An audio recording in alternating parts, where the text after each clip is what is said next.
Hello student, welcome to SERC, the family of learning। आज ये दूसरा क्लास है। हम लोग आज फिर से बिहार बोर्ड में हर बार पूछे जाने वाले सबसे महत्वपूर्ण प्रश्नों को देखेंगे और डिटेल में समझेंगे। पिछले क्लास में हमने कुछ क्वेश्चन को देखा था, उससे आगे की सीरीज को लेके चलेंगे। अब आगे की क्वेश्चन को हम लोग डील करेंगे। अगर आप पिछले क्लास नहीं देखे हैं तो जरूर प्लेलिस्ट में जाके जरूर देख लें। चलिए बिना देर किए हुए हम लोग क्वेश्चन पे चलते हैं। और आपके लिए आज का पहला प्रश्न है, पौधों में गैसों का आदान प्रदान होता है। ऑप्शन को अगर देखें तो बातरंध्र, रंध्र। पहला हो जाएगा बातरंध्र, दूसरा रंध्र है, तीसरा जड़ के सतह से, चौथा इनमें से सभी। पौधों में गैसों का आदान प्रदान पौधों के हर एक भाग से होता है, यानी कि बातरंध्र से भी होता है, रंध्र से भी होता है, जड़ की सतह से भी होता है। तो इसीलिए हम सही आंसर को चूज करेंगे, ऑप्शन नंबर डी, यानी कि इनमें से सभी। बातरंध्र पौधे के तने टहनियों में होता है, रंध्र पौधे के पत्तियों पर उपस्थित रहता है और जड़ के नीचे की सतह पे मूल रोम में भी गैसों का आदान प्रदान होते रहता है। अगला प्रश्न को अगर हम देखें तो किण्वन प्रश्न है, किण्वन क्रिया पाई जाती है। किण्वन क्रिया पाई जाती है, किसमें पाई जाती?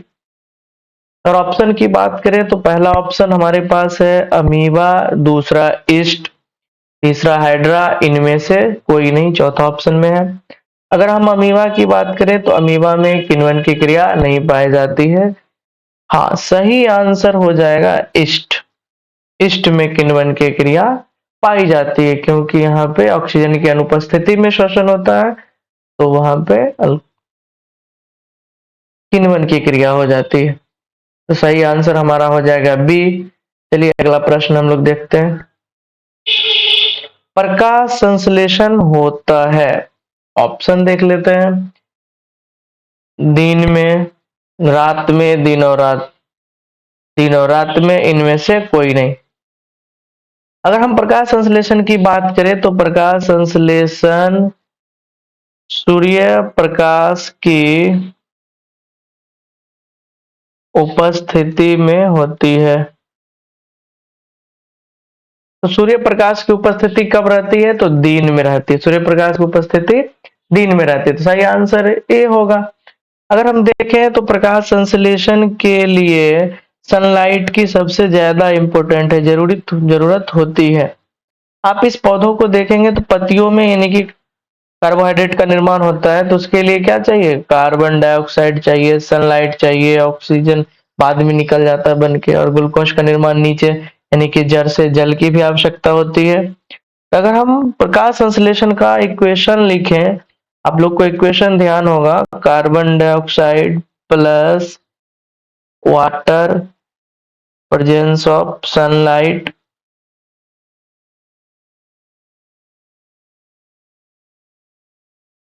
क्लोरोफिल, और प्रोडक्ट के रूप में glucose plus oxygen plus H2O। By product के रूप में हमें प्राप्त होता है ऑक्सीजन। मेन प्रोडक्ट के रूप में, मुख्य उत्पाद के रूप में हमें ग्लूकोज की प्राप्ति होती है। पौधों में इस प्रकार से प्रकाश संश्लेषण की प्रोसेस पूरा होती है। ये प्रकाश संश्लेषण का समीकरण है, जिसे इक्वेशन ऑफ फोटोसिंथेसिस कहते हैं। आप इन चीजों को जरूर ध्यान में रखें। प्रकाश संश्लेषण के लिए लाइट की आवश्यकता होती है, वातावरण से कार्बन डाइऑक्साइड की आवश्यकता होती है, मिट्टी से जल की आवश्यकता होती है। इन सब चीजों को लेके पौधा पत्तियों में उपस्थित क्लोरोफिल की मदद से अपना भोजन बनाता है। प्रकाश संश्लेषण दिन में ही होता है। अगला प्रश्न अगर हम देखें, एक वयस्क मनुष्य में कितने दांत होते हैं? ऑप्शन देखते हैं, 30, 32, 34, 28। बात हो रही है वयस्क मनुष्य की, तो दांतों की संख्या हो जाएगी 32।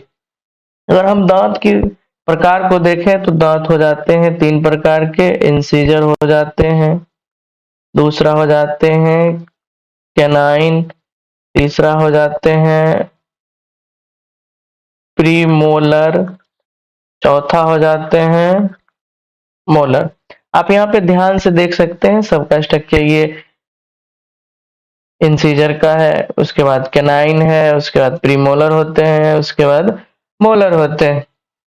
यहाँ पे आगे की ये दांत जो होती है इंसीजर वाली होती है, जस्ट इसके 4 दांत इधर की इंसीजर हो जाती है, ये दांत कैनाइन हो जाती है, ये प्रीमोलर हो जाते हैं दोनों साइड का, और फिर ये सबसे लास्ट में जो 3 दांत है वो क्या हो जाते हैं, मोलर हो जाते हैं। कुछ इस प्रकार से दांत के स्ट्रक्चर होते हैं। दांत वैसे पाया जाता है बक्कल कैविटी में, जिसे हिंदी में हम लोग मुख गुहा कहते हैं। मुख गुहा में दांत होते हैं। दूसरा स्ट्रक्चर जीभ होता है। तीसरा स्ट्रक्चर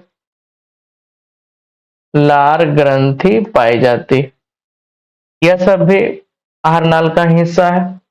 तो सही आंसर आप लोगों के लिए ऑप्शन नंबर बी है। चलते हैं अगला प्रश्न हम लोग देखते हैं। ट्रेकिया किस जीव का श्वसन अंग है? ट्रेकिया किस जीव का श्वसन अंग है? ऑप्शन देख लेते हैं। हाइड्रा, स्टारफिश, कॉकरोच, पायला। तो ट्रेकिया श्वसन अंग के रूप में उपयोग करने वाले जीव हैं कॉकरोच। कॉकरोच में ही ट्रेकिया पाया जाता है। यहाँ पे आप देख लेंगे कॉकरोच आसानी से हम लोगों के किचन में उपस्थित रहता है। कॉकरोच भाई साहब उपस्थित रहता है, खाने उने में गिर जाता है, तेल उल में ज्यादा खराब करने में मेरा लगा ही रहता है ये। अगर ट्रेकिया में हम ट्रेकिया को देखें किसमें, कॉकरोच में, ये एक ट्रंक बना हुआ होता है पूरा का पूरे उसके शरीर पे, जो एक और तो उसके शरीर के उत्तक से जुड़े होते हैं, दूसरी ओर वातावरण में इस प्रकार से खुले हुए रहते हैं, जहां से वो डायरेक्ट ऑक्सीजन अपने शरीर में ग्रहण कर सकता है। इसीलिए इसका सही आंसर कॉकरोच हो जाएगा, ऑप्शन नंबर सी। अगला प्रश्न देखते हैं हम लोग। शरीर में भोजन का पचना किस प्रकार का अभिक्रिया है? ऑप्शन देख लेते हैं। संयोजन जी नहीं, अपचयन नहीं, उपचयन हाँ सही आंसर यही होगा, विस्थापन नहीं। सही आंसर हो जाएगा उपचयन। भोजन का पचना हमारे शरीर में उपचयन अभिक्रिया होता है। अगला प्रश्न हम लोग देखते हैं। मृतोपजीवी का उदाहरण, अगर ऑप्शन देखें तो पहला है अमीबा, दूसरा है गोबरछत्ता, तीसरा है उड़हुल और चौथा है अमरबेल। देखिए अमीबा की बात करें तो अमीबा अंतर्ग्रहण के तहत अपना भोजन ग्रहण करता है। गोबरछत्ता मृतोपजीवी होते हैं, ये अंतर्ग्रहण करता है, ये अंतर्ग्रहण के तहत अपना भोजन करता है, ये मृतोपजीवी है। ये तो पौधों में आ जाते हैं तो सपोसी होंगे, ये तो पौधों पे ही निर्भर रहता है, दूसरे पौधों पे।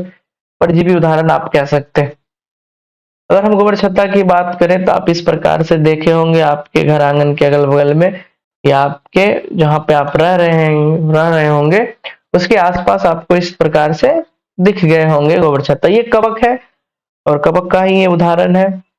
ये सड़े गले पदार्थों पे उगते हैं, जैसे लकड़ी का टुकड़ा हो गया, सड़ा हुआ गोबर हो गया, बलमूत्र हो गया, आप यत्र तत्र फेंक ये निकल आते हैं। इसे मशरूम भी हम लोग कहते हैं और अच्छे क्वालिटी का भोजन के रूप में भी उपयोग किया जाता है। तो सही आंसर आपका हो जाएगा बी गोबरछत्ता। अगला प्रश्न हम लोग देखते हैं। गार्ड कोशिका की कौन सी भित्ति मोटी होती है? ऑप्शन है भीतरी, बाहरी, पार्श्व, इनमें से सभी। तो देखते हैं पहले गार्ड कोशिका। गार्ड कोशिका पाया जाता है स्ट्रोमा में। स्ट्रोमा की कोशिका गार्ड कोशिका होती है। हम सरफेस व्यू को अगर हम देखें तो गार्ड कोशिका, ये कोशिका क्या होती है? गार्ड कोशिका होती है। ये वाली जो आपको हरे कलर की कोशिका दिख रही है ये गार्ड कोशिका है। बाहर की जो ये भूरे रंग की कोशिका आपको दिख रही है एपिडर्मल सेल है, बाहरी सेल है। और आप जब देखेंगे inner wall of cell, guard cell का इनर वॉल क्या होती है? सबसे ज्यादा मोटी होती है, थिकनेस होती है स्ट्रोमा के।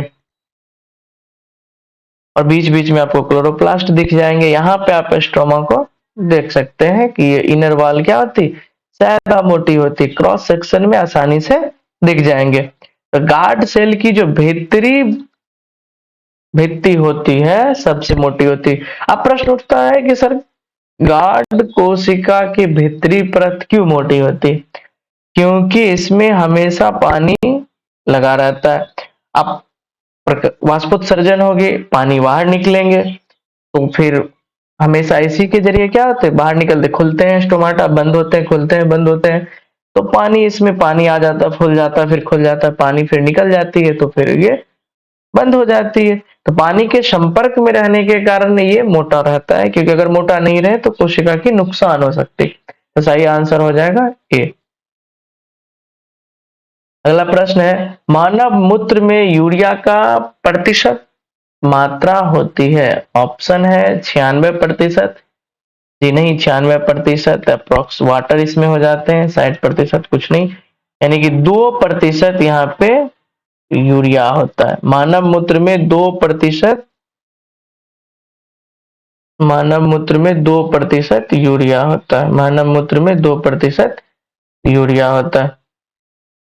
अब हम थोड़ा सा डायग्राम में देखें तो ये यूरिन फॉर्मेशन होता कैसे है? तो यूरिन फॉर्मेशन नेफ्रॉन में होता है। 3 प्रोसेस इसमें होते हैं।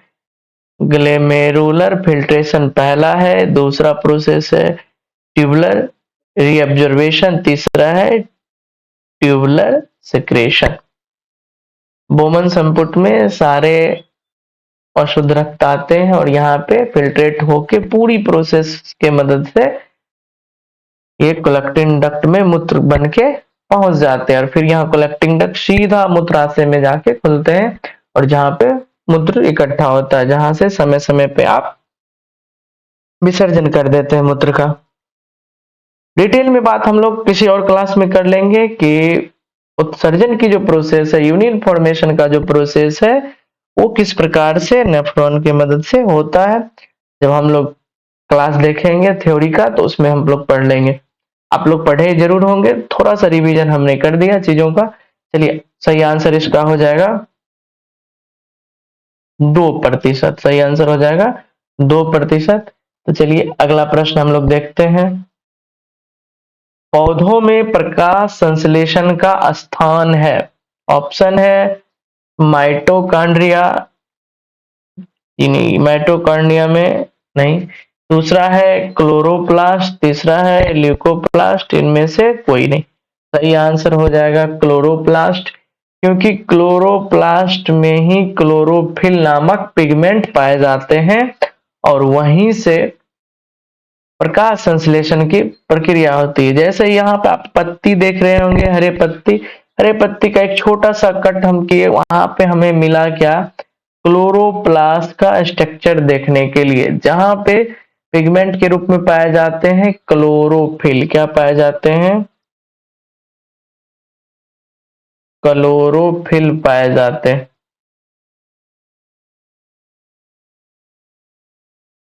और वही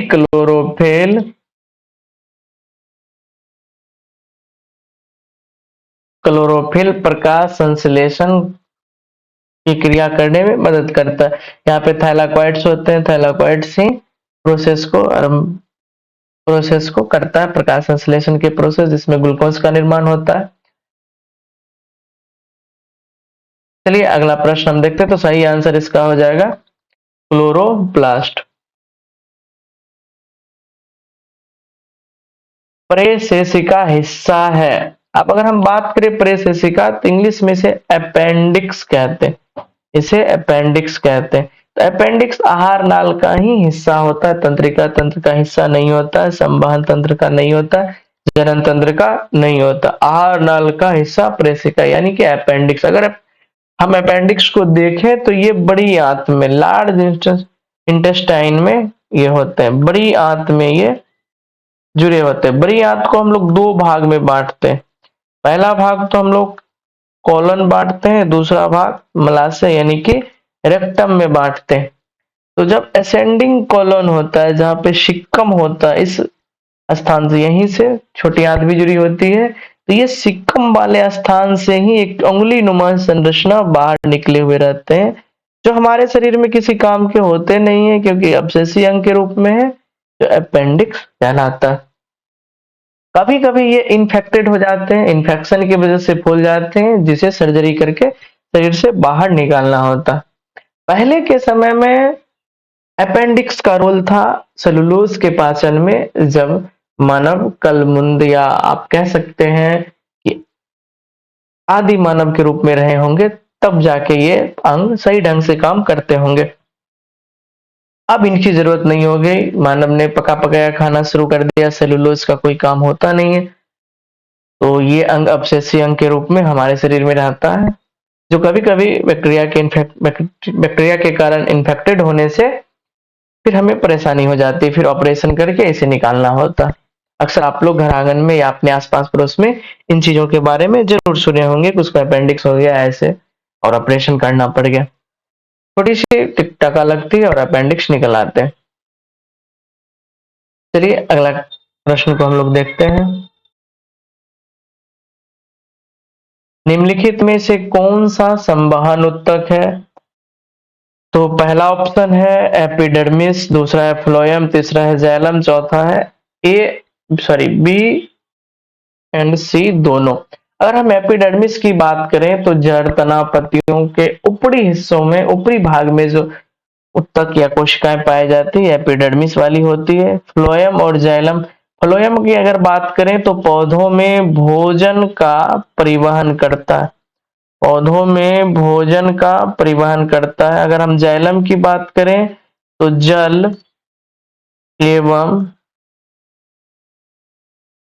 खनिज लवण का परिवहन जाइलम करता है, और यही दोनों फ्लोएम और जाइलम मिला के संवहन उत्तक का निर्माण करता है। इसे संवहन बंडल भी कहते हैं, दोनों को साथ में संवहन बंडल भी कहते हैं। तो सही आंसर हो जाएगा ऑप्शन नंबर डी। अगला प्रश्न हम लोग देखते हैं। प्रोटोजोआ उत्सर्जी पदार्थों का निष्कासन कैसे करता है? प्रोटोजोआ उत्सर्जी पदार्थों का निष्कासन कैसे करता है? ऑप्शन है पहला प्रासरण, दूसरा विसरण, तीसरा अवशोषण, चौथा निष्कासन। प्रोटोजोआ आप देख सकते हैं पैरामीशियम सब में, पैरामीशियम सब में आप जब देखेंगे तो भोजन का उत्सर्ग भोज्य पदार्थ रहते हैं, खाने के बाद वो निष्कासन के थ्रू क्या किया जाता है, बाहर निकाल दिया जाता है। अगला प्रश्न हम लोग देखते हैं। मनुष्य के शरीर की सबसे बड़ी ग्रंथि है? ऑप्शन देख लेते हैं। पहला ऑप्शन है अग्न्याशय, दूसरा है अंडाशय, तीसरा एड्रिनल, और चौथा ऑप्शन है अग्न्याशय यानी कि पैनक्रियाज। तो पैनक्रियाज में इंसुलिन नामक हार्मोन्स बनते हैं, या केमिकल कह सकते हैं, और ये क्या करता है, ग्लूकोज का नियंत्रण करता है हमारे शरीर में। किसका नियंत्रण करता है? ग्लूकोज। अंडाशय में एस्ट्रोजन नामक हार्मोन का निर्माण होता है, जो फीमेल हार्मोन होते हैं। अगर एड्रिनल की बात करें तो एड्रिनल किडनी के ऊपर पाए जाने वाले ग्रंथि होते हैं, बहुत सारे हार्मोन इसके द्वारा स्राव। यकृत की बात करें तो यकृत ही मानव शरीर का सबसे बड़ा ग्रंथि होता है। यकृत ही मानव शरीर के सबसे बड़ा ग्रंथि। मानव शरीर में और भी ग्रंथि होते हैं, जैसे हाइपोथैलेमस, प्यूटेटरी, पीनियल ग्लैंड, गले के पास में रहते हैं थायराइड ग्रंथि, थाइमस ग्रंथि, पैनक्रियाज अभी अभी हमने बात की ऊपर, एड्रिनल ग्रंथि किडनी के ऊपर स्थित होते हैं, टेस्टिस होते हैं, ब्रेशन जिसको कहते हैं हिंदी में, जहाँ टेस्टोस्टेरोन नामक हार्मोन का निर्माण होता है। ओवरी फीमेल में होते हैं, ओवरीज अंडाशय की बात होती है जहाँ पे अंडाणु का निर्माण होता है। कुछ इस प्रकार से एंडोक्राइन सिस्टम हम लोगों के शरीर में, मानव के शरीर में पाए जाते हैं। तो सबसे बड़ा ग्रंथि का अगर सवाल आए तो आंसर हो जाएगा यकृत। ऑप्शन नंबर डी सही होगा। अगला प्रश्न हम लोग देखते हैं। रक्त क्या है? ब्लड क्या है? ऑप्शन है उत्तक, कोशिका, पदार्थ, इनमें से कोई नहीं। तो हम लोग जानते हैं तरल संयोजी उत्तक के रूप में कौन है? ब्लड होता है। तरल संयोजी उत्तक होता है ब्लड। तरल संयोजी उत्तक होता है ब्लड, जो हमारे शरीर में पाए जाते हैं। चलिए, ये प्रश्न आज के लिए हमारा लास्ट प्रश्न था। आज के लिए इतना ही रखेंगे। Thank you for watching. Have a nice day.